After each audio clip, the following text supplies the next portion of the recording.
Good morning students. આજે આપણે ધોરણ 6માં છઠ્ઠું ચેપ્ટર વિશે શીખવાના છે, જેની અંદર આપણે ગઈકાલે સમ્રાટ અશોક વિશે શીખ્યા, જેની કેટલીક મહત્ત્વની બાબતોને ફરીથી આપણે હાઇલાઇટ કરી લઈએ. તો સમ્રાટ અશોકનો સમય ઈસવીસન પૂર્વે 273થી 232 સુધીનો હતો. પિતા બિંદુસારના મૃત્યુ પછી મોટાભાઈ શિશુમ અને તેના સાવકા ભાઈઓ સાથે એને સંઘર્ષ રહ્યો. 4 વર્ષ બાદ રાજધાની પાટલીપુત્ર ઉપર એમનો રાજ્યાભિષેક થાય છે. ત્યારબાદ પિતાના વારસામાં મળેલ રાજ્ય વિસ્તાર જે છે એમાં એમણે વધારો કર્યો.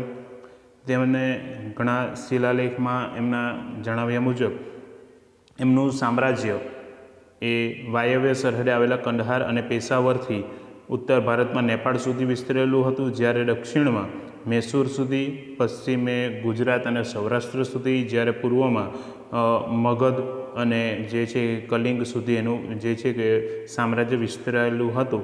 ત્યારબાદ એની બીજી મહત્ત્વની બાબતોને જોઈએ તો કલિંગનું યુદ્ધ અને અશોકનું હૃદય પરિવર્તન. તો આ યુદ્ધ જે છે એમના જીવનનું અંતિમ યુદ્ધ બની રહે છે, અને તે સમય દરમિયાન કે મગધ જે છે એના પડોશમાં આવેલું કલિંગને પોતાના રાજ્યમાં સમાવેશ કરવા માટે એમની ખૂબ જ મહત્ત્વાકાંક્ષા હતી. તો એ રાજા નંદના સમયમાં મગધનું એક સામ્રાજ્ય જ હતું, પણ મૌર્ય સામ્રાજ્યની જ્યારે સ્થાપના થઈ ત્યારે તે સ્વતંત્ર થઈ ગયું, અને કલિંગ ઉપર ફરીથી મગધનું સામ્રાજ્ય સ્થાપવામાં જે છે મહત્ત્વાકાંક્ષા રાખનાર સમ્રાટ અશોકે પોતાના રાજ્યાભિષેક પછી એણે 8મા વર્ષે કલિંગના રાજા જૈન સાથે યુદ્ધ કર્યું, અને જેમાં એનો યુદ્ધમાં વિજય થાય છે. પણ યુદ્ધમાં વિજય મેળવ્યા બાદ યુદ્ધભૂમિ અને નગરમાં ફરતા અશોકને બધેથી દુઃખ અને શોકનું વાતાવરણ જોવા મળ્યું કે યુદ્ધમાં થયેલી ખુંવારી અને સ્ત્રીઓ અને બાળકોને રડતા જોઈને કલિંગના પર વિજય મેળવેલ જે જીતનો આનંદ એનો શોખમાં ફેરવાઈ જાય છે. તો એ જ્યાં જુએ છે ત્યાં લોહી અને લુહાણ જ જોવા મળે છે. પોતાના સૈનિકોના મૃતદેહો, ઘવાયેલા સૈનિકો, પ્રાણીઓના મૃતદેહો, આ બધી વસ્તુ જોઈને જે છે એના ખૂબ જ પશ્ચાતાપ થાય છે, અને આ પશ્ચાતાપ લઈને જે છે અશોકના હૃદયને ભારે સંતાપ અને પશ્ચાતાપની લાગણી ઉદ્ભવે છે. અને યુદ્ધની નિરર્થકતા સમજાઈ જઈને એણે કલિંગના યુદ્ધને પોતાના જીવનનું અંતિમ યુદ્ધ બનાવી રહ્યું, અને બૌદ્ધ સાધુ ઉપગુપ્તના ઉપદેશથી તેણે શસ્ત્રોનો ત્યાગ કરી શાસ્ત્રોના શરણે જવાનું એમણે પસંદ કર્યું, અને બૌદ્ધ ધર્મનો એમણે અંગીકાર કર્યો, અને પુરુષમાંથી ધર્માનુરાગી તરીકે એ અશોક બની ગયા. ત્યારે અશોક એ એવો શાસક હતો જેણે શિલાલેખ દ્વારા પોતાના સંદેશો પ્રજા સુધી પહોંચાડવાના પ્રયત્નો કર્યા હતા, અને એમના મોટાભાગના સંદેશો એ પ્રાકૃત અને બ્રાહ્મી લિપિમાં જોવા મળેલ છે. અને બીજી કલિંગના યુદ્ધનું વર્ણન કરતો શિલાલેખ કે ભાઈ એમાં કલિંગના યુદ્ધનું વર્ણન કરતા એની અંદર અશોકના કલિંગના શિલાલેખમાં લખવામાં આવ્યું છે કે રાજા બન્યાના 8 વર્ષ પછી મેં કલિંગ ઉપર વિજય મેળવ્યો. લગભગ આ યુદ્ધની અંદર 1.5 લાખ લોકો કેદ કરાયા, અને 1 લાખથી વધુ લોકો શું પામ્યા હતા? તો મૃત્યુ પામ્યા હતા, જેનું મને અપાર દુઃખ થયું છે. તો અહીં લગી આપણે શીખ્યા હતા. હવે એના પછીનો ટૉપિકને આપણે જોવાના છે કે એણે જે પોતાના શિલાલેખમાં લખેલું તો એ વસ્તુને આજે આપણે સમજીએ કે જે લોકો પોતાના સગા સંબંધીઓને અને મિત્રોને ખૂબ ચાહે છે તથા પોતાના દાસો અને મૃતકો પ્રત્યે દયાવાન હોય છે, તે પણ યુદ્ધમાં માર્યા જાય છે, અથવા પોતાના જે છે કે સ્નેહીજનોને પોતે શું કરે છે? ખોઈ બેસે છે, એટલે ગુમાવી બેસે છે. તેનાથી મને પશ્ચાતાપ થઈ રહ્યો છે. એટલે મને ખૂબ જ પશ્ચાતાપ થયો છે કે મારી એક ભૂલના કારણે લાખો લોકો પોતે ઘરના બેઘર થયા, પોતે કેટલાક સ્ત્રીઓએ પોતાના પતિ પુત્ર ગુમાવ્યા. તો આ બધી વસ્તુનો જે છે એને ખૂબ જ દુઃખ છે અને પશ્ચાતાપ થઈ રહ્યો છે. હવે મને આ ધમમ કરવાનો અને અન્ય લોકોને તેનો ઉપદેશ આપવાનો નિશ્ચય કર્યો છે. ને એટલે જે કે હું એ હવેથી બધી જે છે કે મોહમાયા છોડીને ફક્ત હું લોકોને ઉપદેશ અને ધર્મના રાહે ચાલવા માટે તૈયાર છું. હું માનું છું કે ધમમના માધ્યમથી, એટલે કે ધર્મના માધ્યમથી આપણે દિલ જીતવા અને જબરજસ્તીથી વિજય મેળવવા કરતાં વધારે સારું છે. એટલે કે ધર્મથી જો કોઈના દિલ ઉપર વિજય મેળવી શકાય એ સૌથી મોટો વિજય છે કે યુદ્ધ કરતાં એ વિજયને એ પોતે સર્વશ્રેષ્ઠ માને છે. અને હું આ અભિલેખ ભવિષ્ય માટે એક સંદેશ રૂપ કોતરાવી રહ્યો છું કે મારા પછી મારા પુત્રો અને મારા પૌત્રો પણ યુદ્ધ ન કરે અને ધમમનો ફેલાવો કેવી રીતે કરી શકાય તે અંગે તેમણે વિચારવું જોઈએ કે આપણે યુદ્ધની જગ્યાએ ધર્મનો ઉપયોગ કરીને લોકોના દિલ ઉપર વિજય પણ મેળવી શકાય છે. તો એવું એમણે પોતાના શિલાલેખોમાં એમણે બધું લખાવ્યું હતું. ત્યારબાદ ગુજરાતના જૂનાગઢમાં ગિરનાર પર્વત તરફ દામોદર કુંડ જતા અશોકના શિલાલેખ મળી આવેલ છે, જે પ્રાકૃત ભાષામાં લખેલ છે.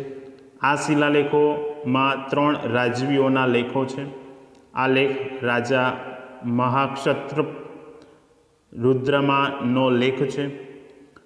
આ લેખમાં મૌર્ય રાજા ચંદ્રગુપ્ત રાષ્ટ્રીય પુષ્યગુપ્ત દ્વારા નિર્માણ કરવામાં આવેલ સુદર્શન તળાવ અને અશોકના રાષ્ટ્રીય વનરાજ દ્વારા સિંચાઈ માટે તેમાંથી નહેર કાઢવાની વિગતો પણ આની અંદર લખવામાં આવેલ છે.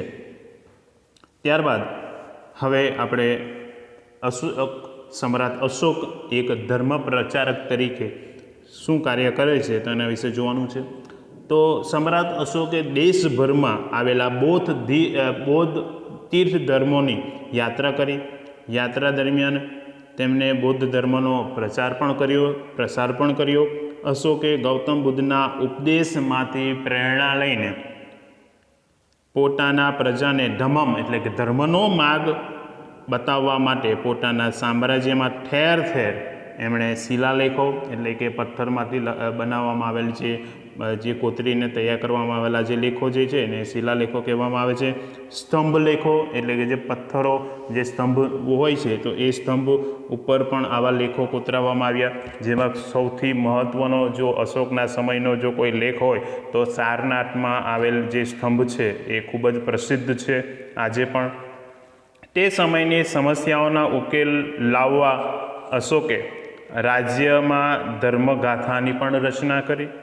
આ ખાતાની ઉપરી તરીકે નિમાયેલ ધમ્મ મહામાત્ર નામના અધિકારીએ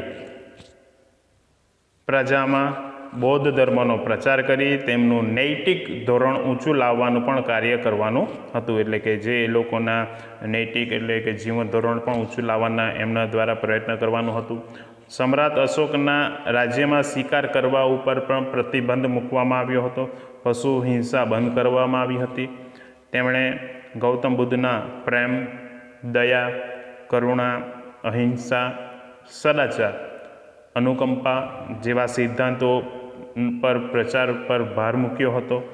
એમના ઉપદેશની સાથે સાથે કેટલીક લોક ઉપયોગી વાતો પણ આ શિલાલેખમાં એમણે કોતરાવી હતી. તો આજે આની અંદર કેટલીક મહત્ત્વની બાબતોને આપણે ફરીથી એક વખત આપણે હાઇલાઇટ કરી લઈએ કે એમણે પોતાના લેખમાં લખાવ્યું હતું કે જે લોકો પોતાના સગા સંબંધી અને મિત્રોને ખૂબ ચાહે છે અને પોતાના દાસ અને મૃતકો પ્રત્યે દયાવાન હોય છે તો તે પણ યુદ્ધમાં માર્યા જાય છે અથવા પોતાના સ્નેહીજનોને ગુમાવે છે, જેનો મને ખૂબ પસ્તાવો થઈ રહ્યો છે. હવે ધર્મનો પાલન કરવાનો અને અન્ય લોકોને તેનો ઉપદેશ આપવાનો નિશ્ચય કર્યો છે. હું માનું છું કે ધર્મના માધ્યમથી લોકોના દિલ જીતવા સહેલા છે, પણ યુદ્ધથી દિલ જીતવા એ ખૂબ અઘરા છે. એટલા માટે આ અભિલેખ ભવિષ્ય માટે એક સંદેશરૂપ કોતરાવી રહ્યો છું અને મારા પછી મારા પુત્રો અને પૌત્રો પણ આ યુદ્ધ ન કરે એ ધર્મનો ફેલાવો કેવી રીતે કરી શકાય તે અંગે એમણે જે છે કે આની અંદર દર્શાવેલું છે. અને ગુજરાતમાં જૂનાગઢ પાસે ગિરનાર પર્વત તરફ દામોદર કુંડ જતાં અશોકનો શિલાલેખ મળી આવેલ છે, જે પ્રાકૃત ભાષામાં લખેલ છે. ત્યારબાદ શિલાલેખમાં 3 રાજવીઓના પણ લેખો છે. આ એક લેખમાં રાજા મહાક્ષત્રપના રુદ્રમાનો લેખ છે. આ લેખમાં મૌર્ય રાજા ચંદ્રગુપ્તના એટલે કે તે સમય દરમિયાન રાજ્યપાલ પુષ્પગુપ્ત દ્વારા નિર્માણ કરવામાં આવેલ સુદર્શન તળાવની પણ વાત કરવામાં આવેલી છે. પછી અશોકના રાષ્ટ્રીય યવનરાજ દ્વારા સિંચાઈ માટે તૈયાર કરેલી નહેરો કાઢવાની વિગતો પણ એની અંદર દર્શાવવામાં આવેલી છે. અને ધર્મ પ્રચારક તરીકેની વાત કરીએ તો એની અંદર જે છે કે બૌદ્ધ તીર્થ ધર્મોની યાત્રા જે છે કે અશોકે દેશભરમાં કરી. આ યાત્રા દરમિયાન બૌદ્ધ ધર્મનો પ્રચાર પણ થયો. ગૌતમ બુદ્ધના ઉપદેશ અને પ્રેરણા લઈ પ્રજાને ધમ્મના માર્ગ બતાવ્યા અને સામ્રાજ્યમાં એટલે કે પોતાના સામ્રાજ્યમાં ઠેર ઠેર એમણે શિલાલેખો અને સ્તંભલેખો પણ કોતરાવ્યા. અને આ સમસ્યાનો ઉકેલ લાવવા માટે અશોકે જે છે કે ધર્મ ખાતાની રચના કરી અને ખાતાની ઉપરી તરીકે નિમેલ જે ધમ્મમ મહામાત્ર નામના અધિકારીએ આ પ્રજાના બૌદ્ધ ધર્મનો પ્રચાર કરી તેમનું નૈતિક ધોરણ ઊંચું લાવવાનો પણ પ્રયાસો કરવાના હતા. અશોક જે છે રાજ્યમાં શિકાર કરવા ઉપર પણ પશુ હિંસા પર એમણે પ્રતિબંધ મૂક્યો હતો. ગૌતમ બુદ્ધના દયા, કરુણા, પ્રેમ, અહિંસા, સદાચાર, અનુકંપા જેવા સિદ્ધાંતો ઉપર એમણે શું મૂક્યો હતો? ભાર મૂક્યો હતો. તો આજે આપણે આટલી વસ્તુ શીખ્યા. હવે પછી આપણે આના પછીના લેક્ચરમાં એના પછીના ટૉપિક વિશે આપણે વાત કરશું. જય હિન્દ.